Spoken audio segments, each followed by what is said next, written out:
Amigos de Enfoque, bienvenidos sean todos ustedes. Gracias por acompañarnos nuevamente. Como ustedes saben, este espacio no es un espacio regular.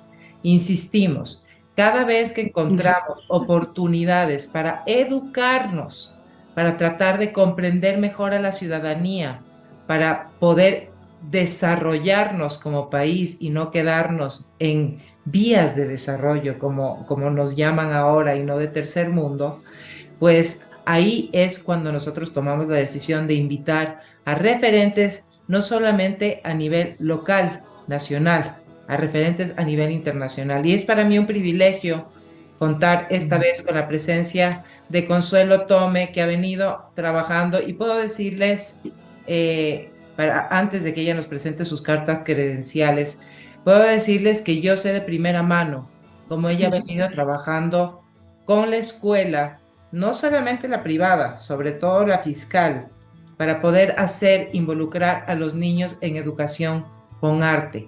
El arte es realmente una herramienta que nos hace aprender. Pero ahora nos viene con una gran noticia, no solamente para niños, estudiantes, educandos, aquellas personas que enseñan, sino para toda la población. Consuelo querida, qué privilegio tenerte aquí porque realmente eres un referente a nivel nacional y una luchadora además. Muchas gracias, Estefanía, por esta linda invitación. Me encanta conversar aquí contigo hoy. Cuéntame primero para que la gente conozca de dónde vienes. Tú tienes unas cartas credenciales porque además tuviste la oportunidad y el privilegio, digámoslo así, de estudiar afuera, entender un poco lo que es el espacio artístico, cómo debe exponerse, cómo debe manejarse, cómo debe reducirse eso a minucias como nuestros espacios que son pequeños, las escuelas fiscales. Hicimos proyectos de forma conjunta que fueron tremendamente exitosos en su momento con el sector privado, pero hoy tienes una propuesta que es un reto bastante alto y lo estamos anticipando porque viene en el mes de septiembre. Es decir, las personas que nos están viendo deben empezar a apoyar, a impulsar y a trabajar con tiempo y no a última hora con tus cartas credenciales, querida amiga, por favor. Bueno, para empezar, soy directora de Arte Educarte, del programa Arte Educarte de Fundación Tincuy.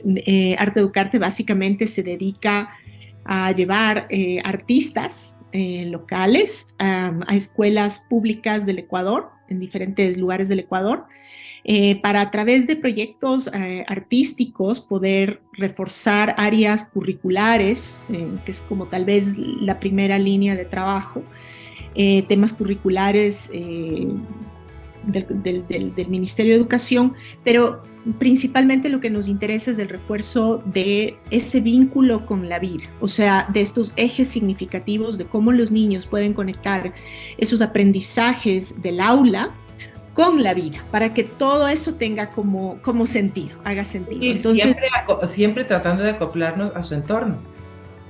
correcto, exactamente, a la realidad de cada aula. Entonces nosotros nos caracterizamos por hacer proyectos situados, porque nuestras propuestas desde el arte tengan relación directa con las necesidades de esos entornos, de esas escuelas públicas y de esas aulas específicas, que pueden ser muy diferentes dependiendo de la región que se atiende. Bueno, esto lo llevamos haciendo 23 años de corrido. La pandemia fue obviamente un golpe grandísimo porque se interrumpieron las clases presenciales, pero Arte Educarte pudo hacer algunos proyectos de manera virtual. Y bueno, estamos nosotros aquí ahora presentando un encuentro de educación artística que lo llevamos haciendo junto con la Organización de Estados Iberoamericanos ya por la quinta edición, o sea, cumplimos 10 Esta años. sería la quinta edición, Esta correcto. es la quinta edición, exactamente. Un poquito para hablarte sobre mí, yo soy licenciada en Bellas Artes por la Universidad Complutense de Madrid. Eh, realmente no me dedico al arte como tal, sino que yo me enamoré de la educación. Y por eso decidí continuar mis estudios con un posgrado en educación artística, cultura y ciudadanía. Y después, después continué con una maestría en gestión cultural. Entonces, eso es un poquito mi background, que es lo que yo hago, liderando Arte Educarte en estas 2 décadas, y tratando de proyectarlo, sobre todo al futuro, con estos nuevos retos que la pandemia nos ha dejado, ¿no? Sin duda, pero no podemos dejar de lado tu primera lucha. Y tu primera lucha fue tratar de hacerlo vía comunicacional. Recordarán muchos de ustedes, aquellos que son de mi generación, que en un diario conocido aquí en el Ecuador llegaba todos los fines de semana un segmento, es decir, un proyecto donde nos involucraba en el ámbito del arte. ¿Me puedes contar un poco de eso y por qué terminó? Bueno, el programa arrancó apoyado efectivamente por Grupo El Comercio y dentro de Fundación El Comercio en el año 2000. Nosotros en el año 2012 al 2015 salimos de ahí y conformamos la Fundación Tincuy, Encuentros de Arte Educación. O sea, somos absolutamente independientes desde esa fecha.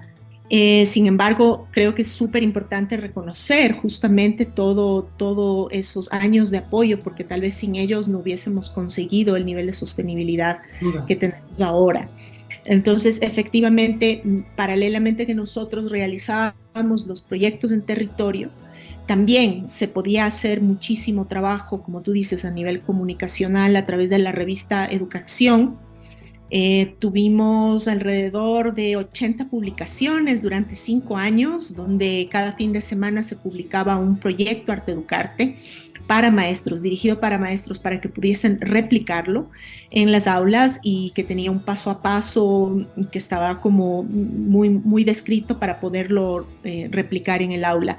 Ese creo que fue un aporte gigantesco y tal vez ese y las exhibiciones anuales que nosotros hacemos hasta el día de hoy, que son una manera de contactarnos con los públicos que están por fuera de las escuelas, es decir, que se convierten como espacios de expansión metodológica donde... Y de expresión cultural, justamente. Correcto. Correcto, entonces en nuestra página web nosotros tenemos subidos un montón de proyectos también para la réplica, pero a mí me encanta siempre como compartir con el público que nosotros tenemos un archivo de 600 proyectos. Increíble. 600 proyectos que se han realizado a lo largo de estos 20 y pico de años, y donde nosotros hemos podido también investigar hacia adentro en el sentido de entendernos como equipo, de entender la realidad del Ecuador, las necesidades del Ecuador y entender que estas han ido cambiando. O sea, los niños que nosotros atendimos hace 20 años son unos niños muy diferentes, los de hoy en día son otro tipo de niños con otras necesidades, ¿no? Entonces, ¿cómo puede el arte adaptarse a este paso de los tiempos, al paso también del currículum? Porque nosotros hemos sobrevivido 5 reformas curriculares o más, cómo hemos podido ir caminando sobre estas acciones que nosotros realizamos dentro del aula y que se convierten en un acompañamiento para los estudiantes, en un espacio, como tú decías hace un rato, de expresión, de libertad, donde ellos puedan aprender de formas diversas, distintas a las del currículum, pero que sin embargo sigan estando ligados a esas necesidades. Y en eso es importante dar mi testimonio personal. Perdónenme que sea disruptiva en este sentido, pero cuando yo trabajé con Consuelo, nosotros hicimos trabajo en el sector rural. O sea, sector rural, hablemos aquellas afueras de Quito que van empujando hacia la zona agrícola y que siguen poblándose, ¿verdad? Pero cuyo ADN, su estructura, son niños que se levantan a las 4 de la mañana, que tienen que ordeñar vacas, que luego tienen que subirse lejos a una camioneta para poder llegar a una parada de bus. Y déjenme decirles algo. Consuelo no estaba solamente preocupada por el alumnado, estaba preocupada tremendamente por la carga de trabajo que tenían los maestros en aquella época. Es decir, si nosotros como ciudadanía o aquel ministro de gobierno que sea coyuntural en el momento político no comprende la carga de trabajo que tienen los maestros y cómo tienen que dividirse para hacer multiformato, saber matemáticas, arte, paciencia y dar trabajo en una misma aula a niños de distintas edades. Es una dificultad que se sigue viviendo hasta el día de hoy. ¿Por qué no me cuentas un poco más sobre esa realidad? Porque es importante que aquellos ciudadanos que nos ven, que tienen el privilegio de tener sus hijos en colegios privados, en aulas con estudiantes en cantidad reducidas, no ven esta realidad rural y es grave porque es el futuro del país. Correcto, correcto. Yo creo que esto que tú escribes no ha cambiado para nada, Estefanía. Por el contrario, yo la veo peor. Y realmente es preocupante porque cuando tú te enfrentas con aulas de 40 estudiantes, 45 estudiantes en la realidad fiscal, yo me pregunto, ¿no? ¿Cómo haces para asegurarte que ese estudiante está aprendiendo, que ese maestro está de verdad teniendo el tiempo para preparar esa clase con conciencia, para asegurarse que todos los contenidos están llegando de forma eficiente? Y yo siempre llego a la misma conclusión de que eso no está sucediendo porque, mira, en las escuelas privadas hay tal vez 20 estudiantes, ¿no? 20 estudiantes, 22 estudiantes por aula, y ya es complejo, pero en el profesor tiene formas para hacer educación más individualizada. Con 40 y 45 estudiantes en aulas apretadas, en aulas que no están en buenas condiciones, con infraestructura muy deficiente, muy deficiente, con poquísima conectividad o nula conectividad, pues el aprendizaje, ese no es un buen entorno para el aprendizaje. Entonces, si a esto le extrapolas y te vas obviamente a la parte rural, o como decimos, por ejemplo, cuando vamos a las Galápagos y atendemos a los niños de Isabela, decimos el último rincón de la patria, porque realmente Isabela y Floriana son el último rincón de la patria. ¿Sí? Y nos preguntamos, bueno, ¿y cómo se hace, no? ¿Cómo se hace? Es bastante complicado porque el maestro está sobrecargado de carga administrativa, diría yo, no es necesariamente la carga docente normal sobre currículum. Para aclarar un poco, carga administrativa es lo que es reportería al ministerio, es decir, trabajé, Correcto. tomé la foto, hice el deber, por favor, no me quiten porque llegué a la hora que llegué, en vez de concentrarse estratégicamente en la educación del niño. Es una carga 100% administrativa protocolaria hacia el Estado, no hacia el niño. Correcto. El docente tiene que efectivamente reportar a través de la plataforma gubernamental sobre todas sus actividades, y sobre cada estudiante hay una especie como de portafolio donde se tienen que ir coleccionando una serie de evidencias que se llaman evidencias de aprendizaje, que necesariamente no están evidenciando el aprendizaje. Mi perro está haciendo un escándalo aquí en el fondo y No, pido... tranquila, no, que son los nuevos hijos, tú tranquila, es más, sácalo por favor que lo queremos conocer. ¿Dónde está? No, Déjame ya está por verlo. acá. Ya No, salió ya está por corriendo, ahí. pero bueno, besos, besos, besos para el bebé. Entonces es complicado porque los maestros están todo el día llenando matrices, están todo el día recogiendo efectivamente estas evidencias y todo el día haciendo informes. Matrices que Además, se llenan manualmente, porque ni no, siquiera es un sistema digital. Sabemos que las no, escuelas no tienen ni siquiera computadoras. Si las empresas pudieran donar computadoras y las empresas de tecnología pudieran entregar el acceso al Internet, otra sería la historia. Ojalá pudiéramos replicar la historia que hace más de 20 años ya se empezó a hacer en Uruguay. Ojalá llegue el día, mi querida Consuelo? Mira, yo les doy a los maestros dando clase hasta las 12:30, una que se van los niños, y de ahí inmediatamente se sientan en una computadora, ya sea en la escuela o se van a la casa a continuar trabajando. Yo he visto maestros llevarse maletas, ¿sabes? Estas chiquitas, estas de viaje, ¿Sí? con todos los cuadernos para corregir y se llevan el trabajo a su casa. Eh, Tú tranquila, déjale que proteste. La ciudadanía necesita personalidades de ese tipo. No, y lo esconde. Esperemos que Consuelo regrese. A ver, está llamando la atención y le oye, sí le escuchan, ¿no? Así son ahora de rebeldes como los hijos. Mil disculpas. No te preocupes, no te preocupes. Entonces, imagínate tú, ¿cómo pueden los docentes alcanzar a planificar, por ejemplo, la clase del siguiente día? Si además tienen que realizar evaluaciones casi diarias de las diferentes 5 asignaturas y luego enviar los informes, las notas, las evidencias. Entonces, queda poco espacio para el seguimiento de los niños del proceso de aprendizaje, de enseñanza-aprendizaje. Y obviamente las artes en toda esta cadena, en esta gran cadena, se van quedando como relegadas y abandonadas. Es lo más importante, es lo más importante porque ahí expresan sus frustraciones, la violencia intrafamiliar donde viven, las realidades que les toca vivir durísimas, y si es que no existe ese espacio que es artístico donde se pueden expresar desde el subconsciente incluso, estamos teniendo un problema mucho más profundo del que creemos, Consuelo. Yo quería llegar justamente a esto porque cuando tú me hiciste esta pregunta sobre estas como necesidades que nosotros vamos como viendo, ¿no?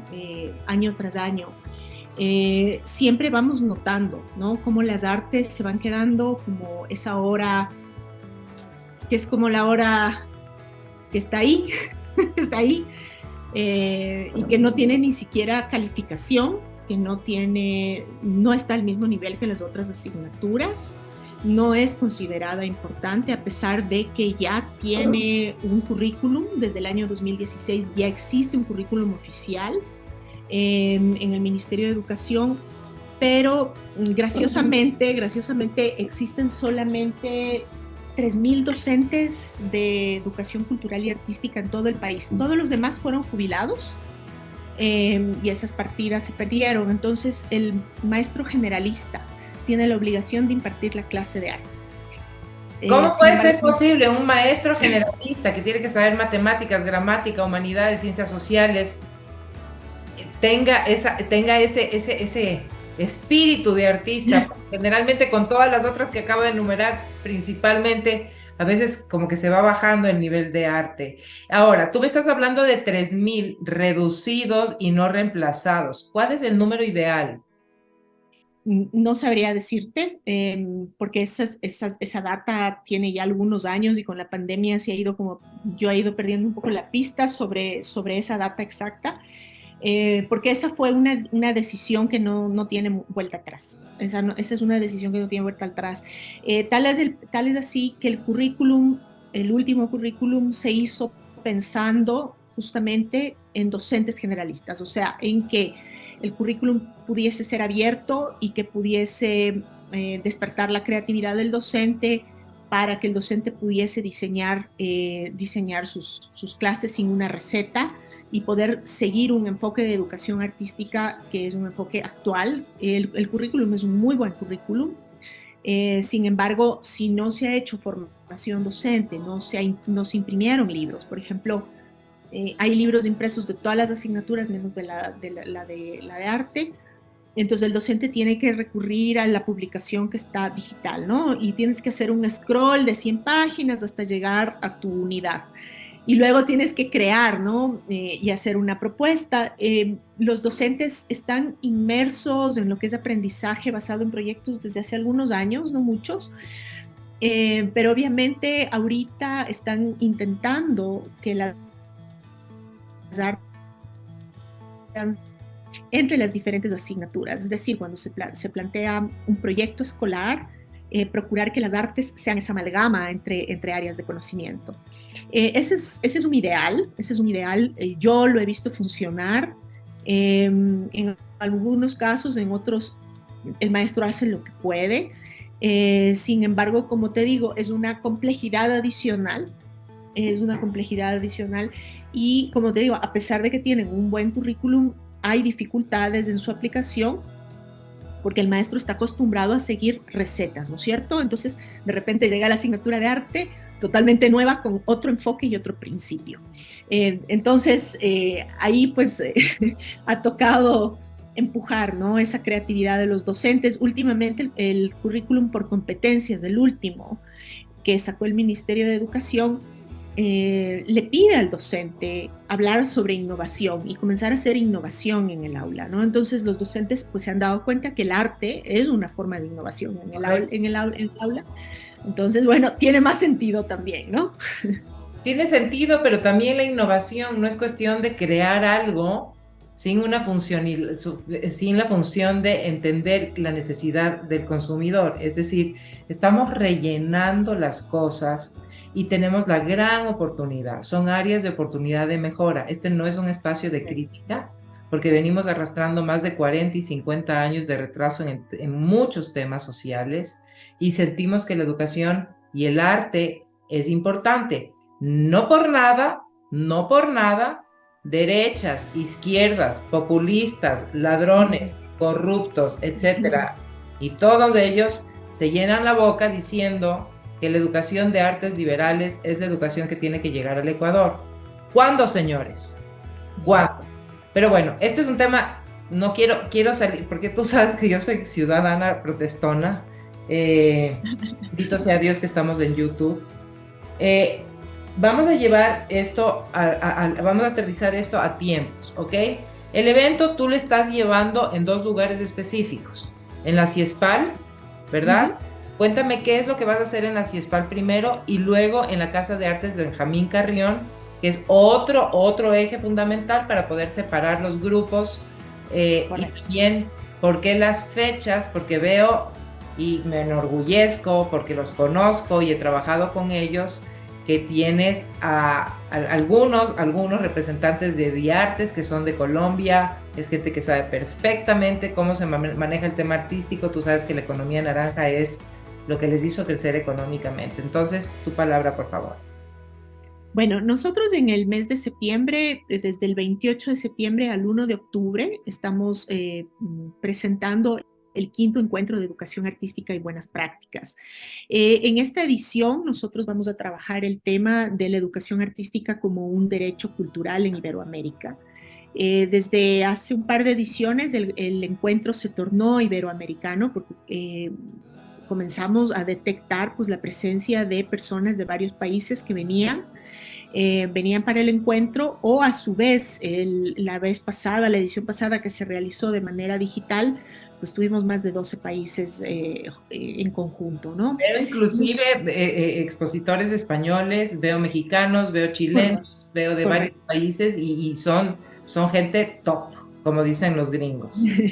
Sí, bueno, nosotros al trabajar con la OEI tenemos esta capacidad de unir a Iberoamérica, de trabajar a nivel iberoamericano y de proponer justamente o de plantear en cada encuentro una especie como de curaduría donde se plantean estas necesidades que vamos identificando en los distintos países, obviamente Ecuador siendo la sede, pero un encuentro que ha ido tomando importancia en los últimos años, porque empezamos obviamente con las necesidades del Ecuador y luego comenzamos a detectar que teníamos como muchos problemas en común, y al mismo tiempo en esta edición para nosotros va a ser como muy interesante traer prácticas de educación artística, de las buenas prácticas de educación artística, aquí a la vuelta de la esquina. Como dices tú, el caso de Colombia, de IDARTES, que es el organismo encargado de todo lo que tiene que ver con la gestión de las artes en Bogotá, y específicamente a través de la Subdirección de Formación Artística, todo lo que tiene que ver con programas de educación para los públicos bogotanos, desde la primera infancia hasta la tercera edad, o sea, de maneras en entornos de educación.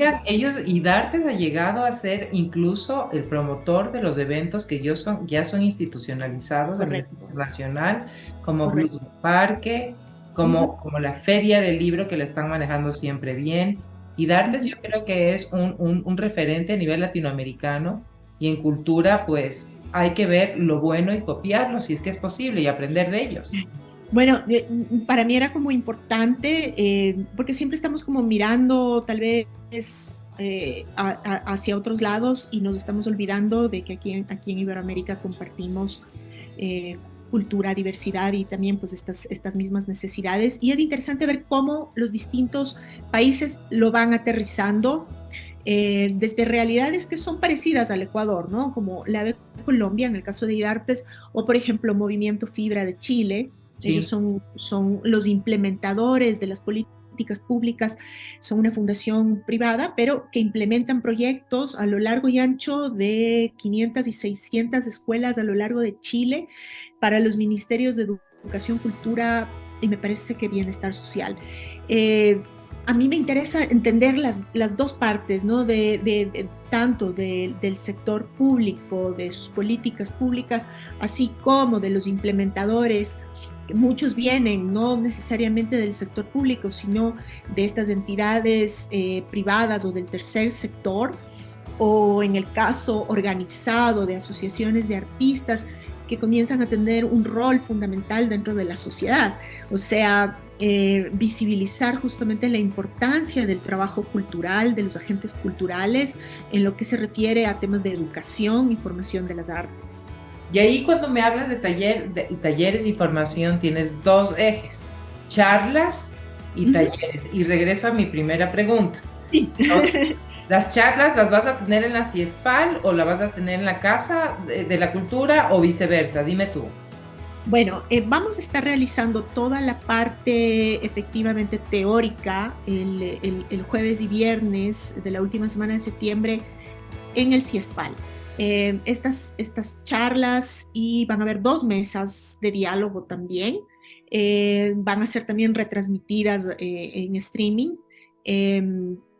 Y es bastante interesante porque justamente se vienen a exponer estos casos de buenas prácticas, que es como te decía, como muy interesante, obviamente desde este punto de vista de presentar, ¿no? Teóricamente estos casos o de sentarse a conversar en mesas de diálogo, también con agentes culturales ecuatorianos, quiteños, de proyectos que se están implementando en Quito y en el Ecuador.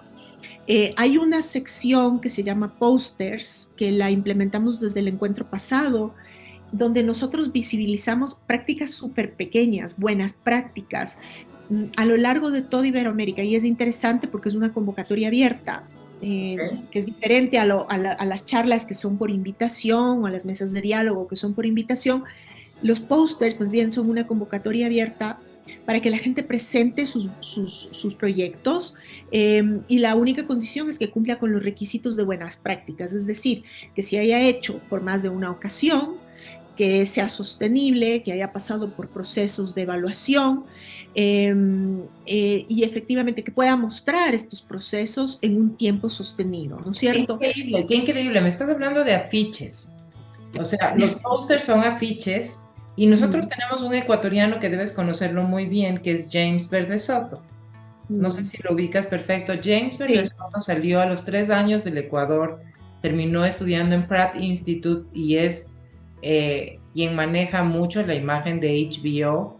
Además, hizo los afiches de las películas más icónicas en el mundo, Pulp Fiction, y miren que es un ecuatoriano. Ojalá pudieras invitarlo, yo tengo la relación con él, pudieras invitarlo porque para él siente que tiene un deber con el Ecuador para poder avanzar en la educación, en el taller, en el entender el formato de cómo hacer un afiche, cómo presentarlo, porque el afiche no es solo el afiche va acompañado de una serie de ejes adicionales, ¿verdad? Artísticos, que tienen que tener una razón de ser, ese why del que nos hablan en marketing muchas veces. Ahora, entonces, Ya vamos cerrando esta entrevista. Tú me dices que es un encuentro de educación, es el quinto iberoamericano. ¿Cuándo se hizo el anterior?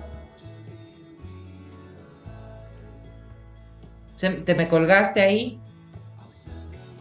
Eh, Hola. Ahí te escucho. sí, dime por favor. Sí, ¿Cuándo fue el no te cuarto escuché la encuentro? última parte, ¿Cuándo fue el disculpe. cuarto encuentro y dónde? El cuarto encuentro fue digital, fue en plena pandemia y eso fue hace 2 años. Eso fue hace 2 años. Los encuentros se realizan cada 2 años, justamente.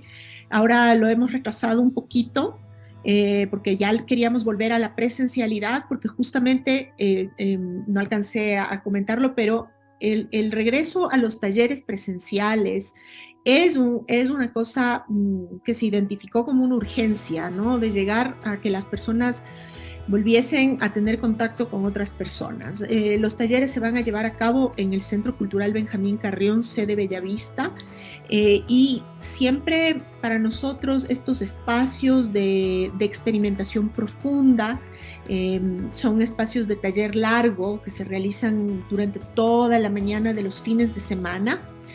Porque queremos que la gente pueda vivenciar justamente estas formas de entender estas propuestas artísticas desde su vivencia, desde su cuerpo, para que luego lo puedan llevar hacia sus espacios o de incidencia o de impacto y que los puedan replicar, obviamente con la flexibilidad y los cambios que sean como necesarios hacer, ¿no?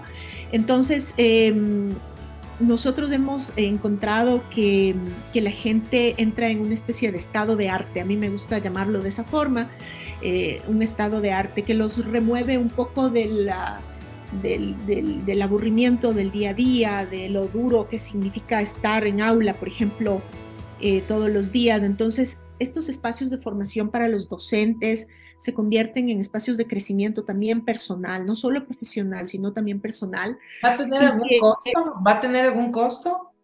las charlas, mesas, pósters son gratuitos, los talleres tienen un costo porque tenemos obviamente que pagar el trabajo cultural de las personas que vienen, materiales, diplomas y todo eso.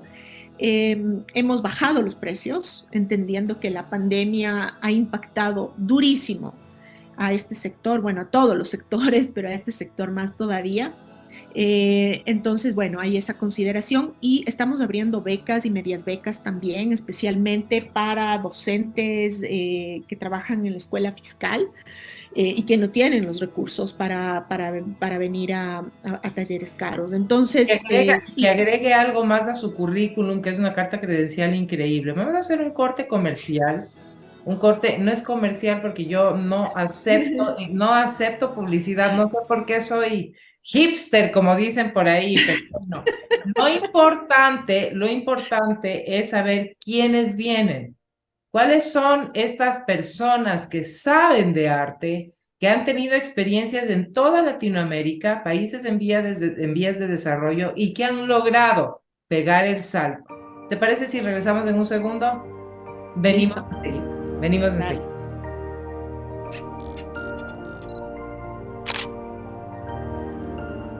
Continuemos con lo más importante porque tengo aquí unos perfiles realmente admirables y no quiero equivocarme, salvo que tú tengas algunos adicionales que se van agregando ya a esta iniciativa. Primero, Gema Carbó de España. Cuéntame un poco de ella, por favor. Bueno, Gemma Carbó es una gestora cultural, una educadora, pero por sobre todo es una especialista en todo lo referente a derechos culturales y a políticas públicas. Excelente. Eh, y ella es un gran referente para toda Iberoamérica. Hoy por hoy, además de encabezar un montón de organizaciones, ella también es consultora para la OEI. Hay una publicación reciente con las nuevas líneas de acción de la OEI, con todo lo que tiene que ver con educación artística.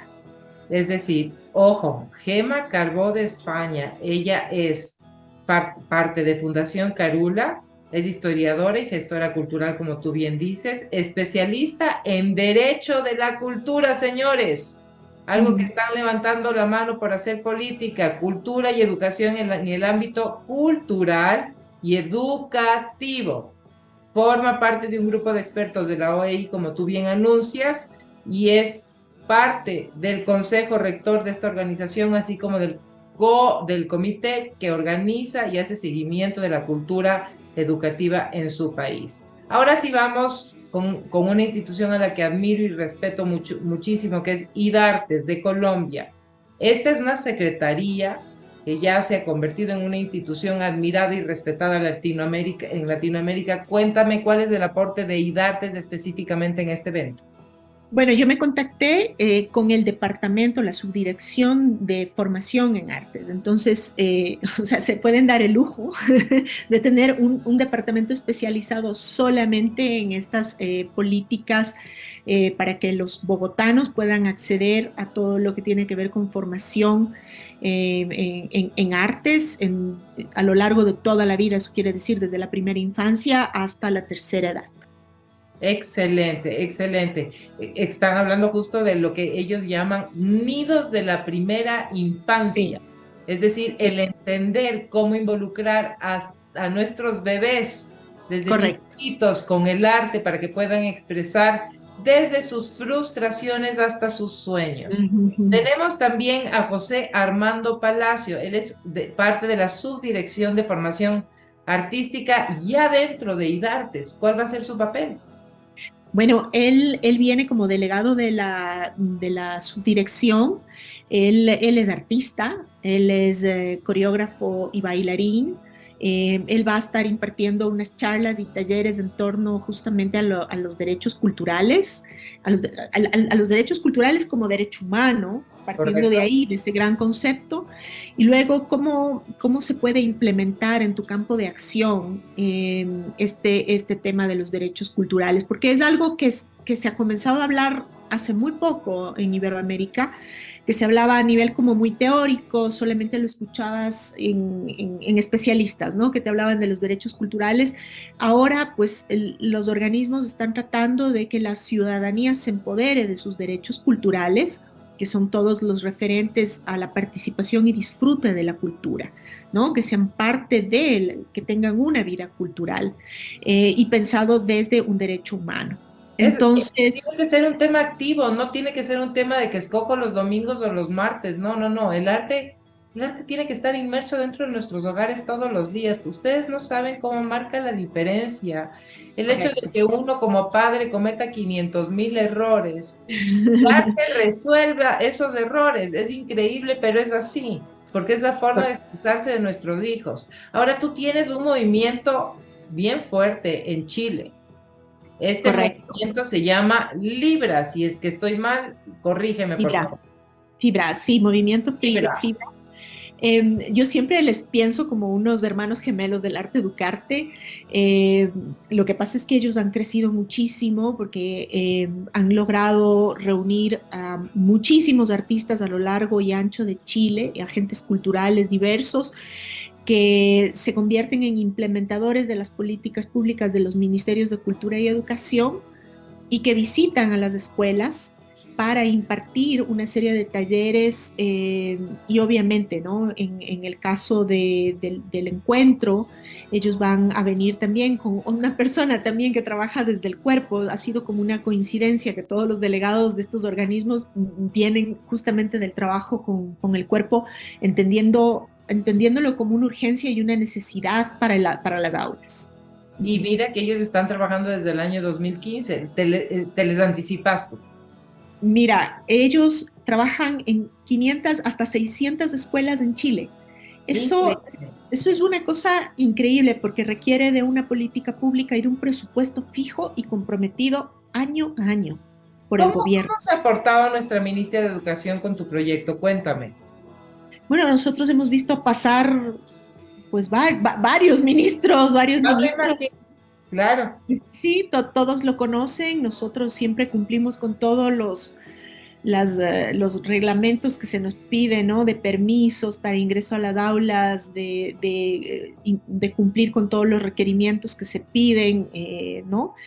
Para poder ingresar a las aulas, porque no es así que cualquiera puede entrar, sino que tienes que obviamente tramitarlo en el ministerio. Nosotros estamos justamente como fundación dentro del Ministerio de Educación Para mí era como muy importante ese nexo y bueno, hemos realizado una serie de proyectos en alianza con otros organismos, en el caso de, recuerdo en el 2019 de UNICEF, que se hizo un proyecto entero, justamente con UNICEF y Ministerio de Educación, o sea, siempre estamos como en contacto y de hecho la persona que diseñó el currículum de educación cultural y artística eh, fue también mi maestra, una querida amiga mía, y creo que Arte Educarte fue un referente muy grande para entender cómo se puede aterrizar esto de la educación artística acá en el Ecuador.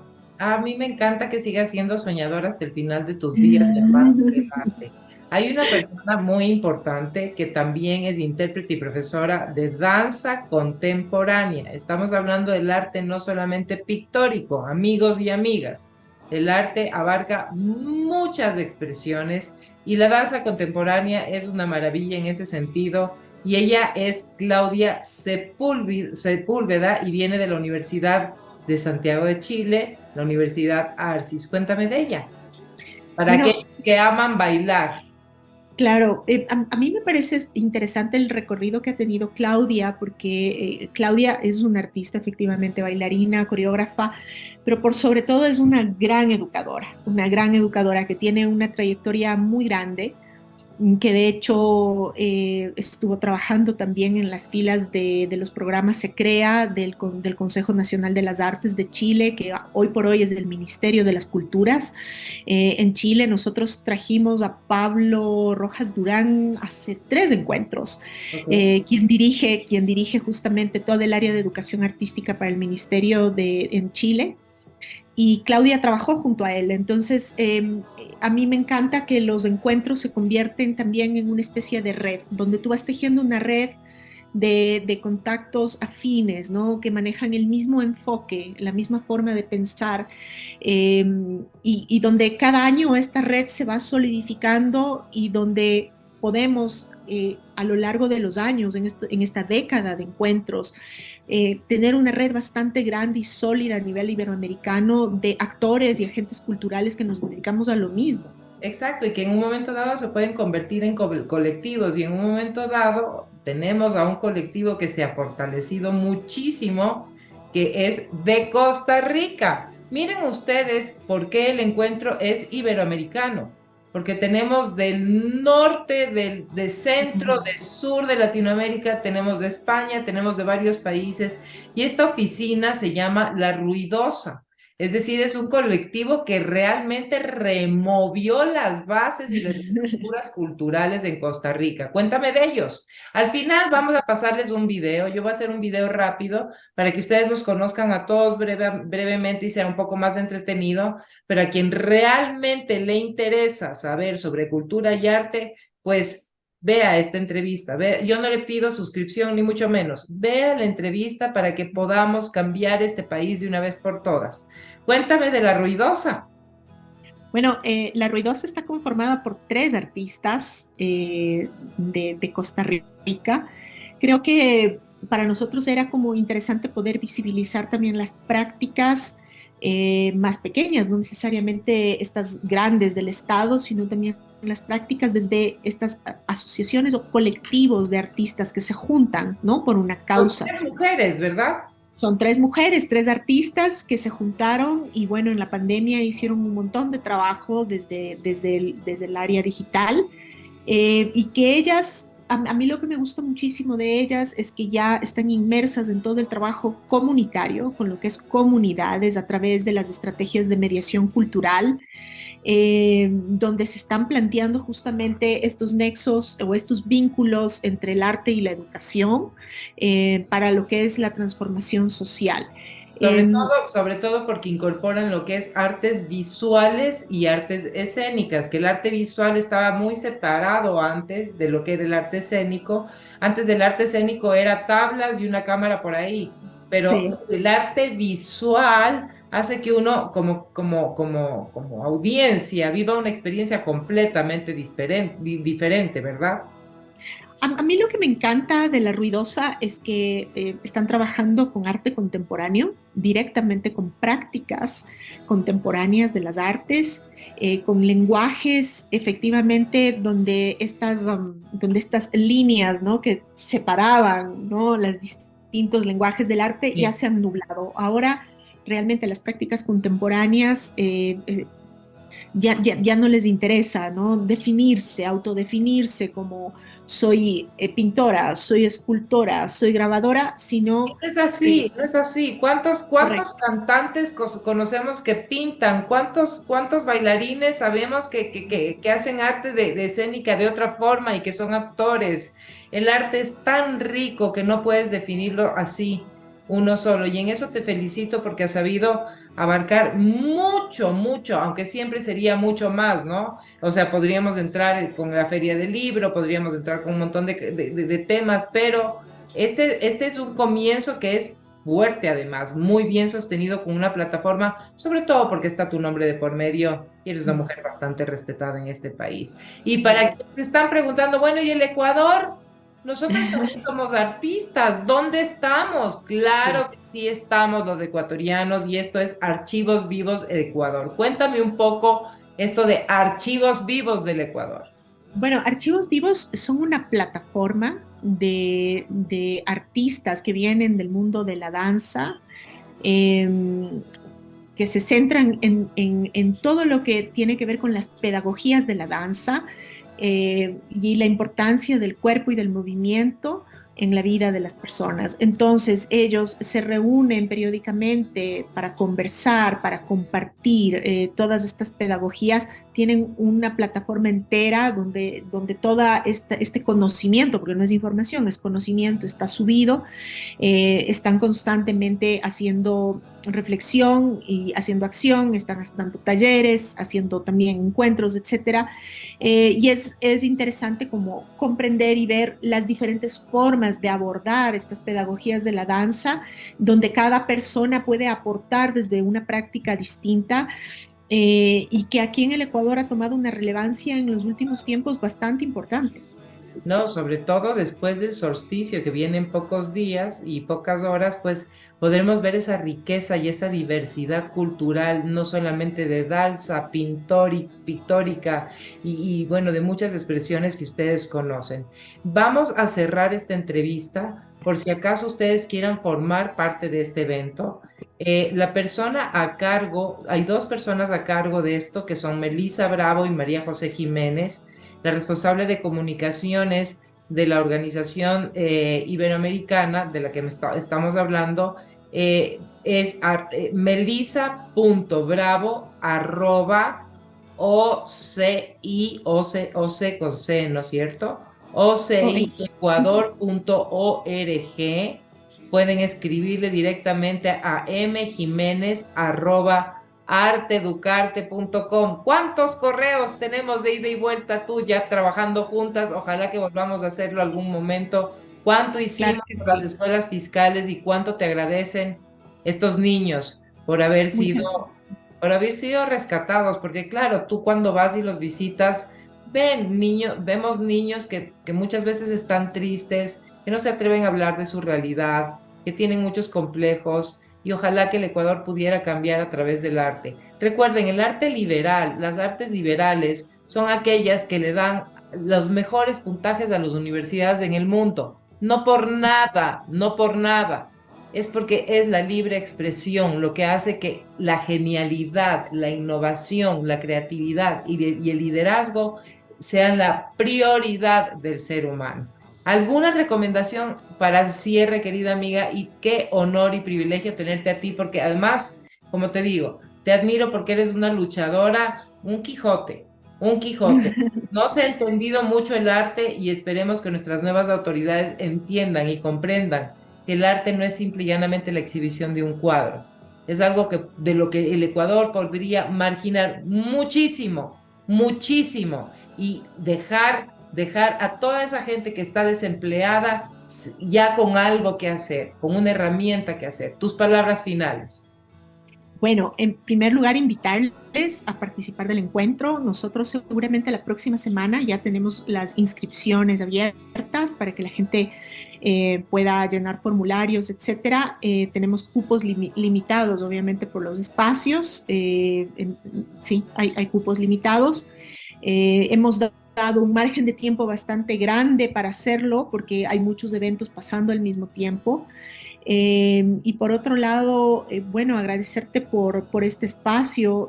Arte Educarte ha podido impactar a más de 20.000 niños y niñas a lo largo de estas 2 décadas. Me Y consta, me consta, me eso se consta. dice rápido, eso se dice rápido, pero es que no son 20.000 niños que han recibido un taller, sino te estoy hablando de procesos largos y sostenidos que muchas veces duran 2 años por niño, por 20.000 niños, y esto multiplícalo por todos sus docentes o los docentes de esas escuelas, con las familias, exhibiciones que tienen 5.000, 6.000 visitantes cada año, publicaciones efectivamente en diferentes plataformas digitales, en papel, etcétera, etcétera. Es decir, Arte Educarte está haciendo como un trabajo lo más integral y redondo posible y luchando con los tiempos estos que son un Contra poco marea, ingratos contra marea, porque para cada vez el, cambia sí, la política pública, pero como testimonio y cierro esto, como les digo, yo mis invitados son invitados especiales, gente que en silencio ha hecho que este país cambie.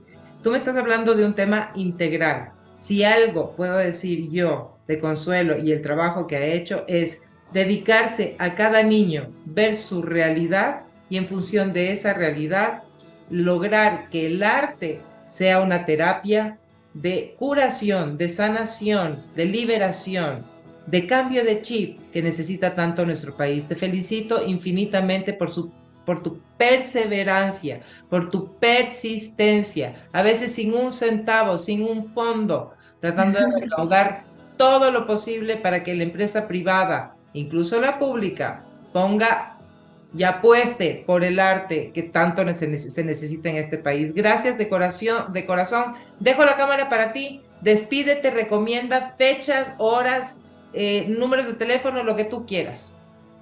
Bueno, gracias Estefanía por este tiempo para conversar y este tiempo para abrir una ventana a un mundo que no se discute todos los días. De nuevo, invitarles a participar en el quinto encuentro de educación artística que se llama Latir, Pulsar y Devenir, que se va a desarrollar en Quito desde el 28 de septiembre al 1 de octubre en las sedes de CIESPAL y el Centro Cultural Benjamín Carrión, sede Bellavista, donde estaremos pues trayendo a invitados nacionales e internacionales para trabajar con públicos, que ese es bueno, otro gran puntal, el trabajo de formación y desarrollo de nuevos públicos, y sobre todo para discutir y reflexionar sobre nuestros derechos culturales y la educación artística como uno de ellos. Atención, Ministerio de Educación. Atención, medios de comunicación. Basta de politiquería. Es momento de pensar en lo que realmente dejamos en la historia, el arte y la cultura. Eso es lo único que nos queda. Muchísimas gracias a Consuelo Tome, un referente no solamente nacional e internacional. Quisiera que vean ustedes su trabajo. Es una mujer con un empuje que ya quisiéramos todos tener algo de ella. Un abrazo enorme y esta es tu casa. Gracias, Estefanía. Bendiciones, gracias de corazón.